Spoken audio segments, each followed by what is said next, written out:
Shalom, Yashar Allah. First and foremost, I would like to give all praises, honor, and infinite glory to Yahweh, Bahashem, Yahweh Shai, Bahashem Rakak Badash. Double honors to the elders and the apostles at Great Millstone that taught me this truth. Peace and salutations to all you hopeful like Takim out there that are laboring, that are pushing this word in truth and in sincerity. This is your brother Ammar from the GMS Boise, Idaho camp coming at you with another update, on these World War III, because these nations are getting ready. That draft order was sent out to be approved to raise the age to 26 and to automatically register all those 18 to 26 years old, which is already passed in the House of Representatives. And they're getting all these so-called war games together. Babylon is training up their army, which there's very experienced army, the most experienced in the whole world. But the scripture has it to where it doesn't matter how many manpower you have, because ultimately we know that this war is going to be fought with nuclear missiles. Even though it may start out with a couple land skirmishes, some ship battles or whatever it may be, but as the height of World War III, scriptures and prophecy says that, hey man, everything will be melted.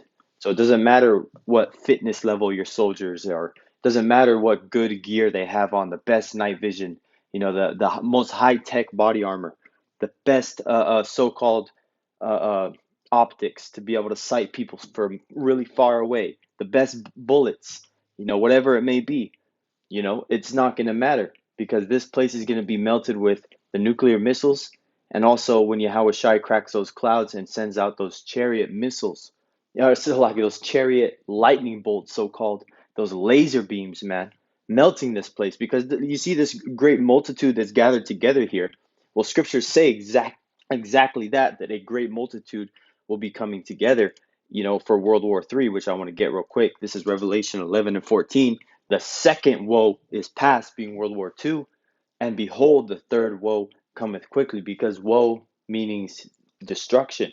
And the World War One and World War II were both great destructive woes. So this is Second Esdras 13 and 8. And after this, and this is when Yahweh Shai is getting ready to crack those clouds, and in the process of showing himself, to and the angelic heavenly host, which is that heavenly armies that with all type of high-tech technology we can't even fathom. This is Second Esdras, and the Lord ain't playing with them, man. He's just gonna come out here and just turn these muff efforts to powder. Second Esdras 13 and 8. And after this I beheld, and lo, which is look, all they which were gathered together to subdue him were sore afraid, and yet there's fight. And that's ultimately being, when they're seeing them to go in those fighter jets, like that um, Independence Day movie with Will Smith, how you had the fleet of jets going, but they were scared, but they were still launching those missiles right at them, man. They're going to be the same situation here. They're going to have their artillery, their tanks, everything ready to go and fight. But, hey, man, it's going to be to no avail. Verse 9, and lo, as he saw the violence of the multitude that came, he neither lifted up his hand, nor held sword, nor any instrument of war. But only I saw that he sent out of his mouth as it had been a blast of fire, and out of his lips a flaming breath, and out of his tongue he cast out sparks and tempest, man, which is those laser beams, concentrated heat. 11, and they were all mixed together, the blast of fire, the flaming breath, and the great tempest, which made like a trifecta weapon against these demons gathered against Yahweh Bashem Yahushai, which was prepared to fight, Salakia, and the great tempest, and fell with violence upon the multitude, which was prepared to fight, and burnt them up, every one, so that upon a sudden, which is unexpectedly out of nowhere, of an innumerable multitude, which means you can't count all the people that were gathered, just like that video that I showed you in the beginning, man. There's thousands of people there. Nothing was to be perceived, but only dust and smell of smoke.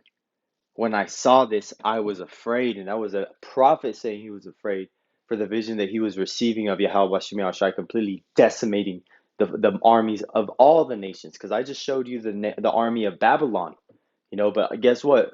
Multiply that by 100 for how many people are in different nations are going to bring their soldiers over to partake as well to try to subdue him, and that him being Yahweh Shai when he comes back like a lion, man.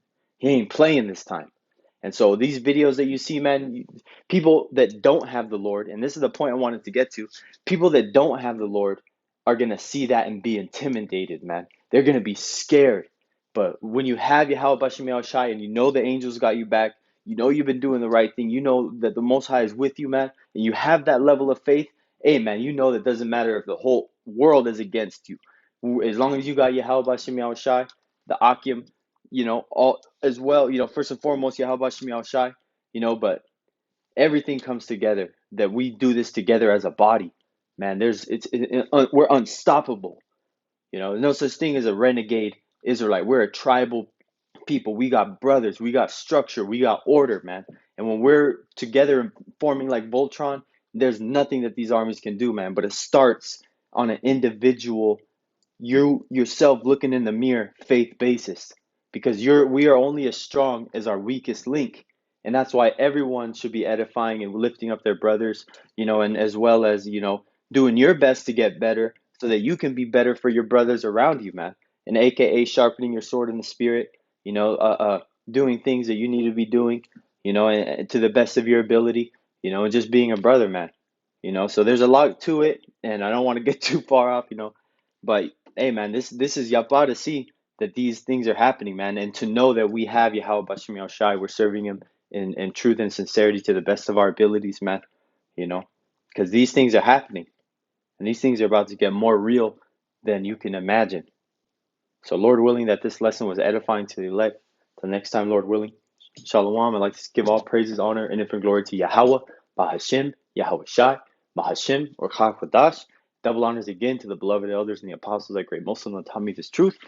And peace and salutations to all you hopeful elect Akim out there laboring that are pushing this word in truth and in sincerity. Till next time, Shalom.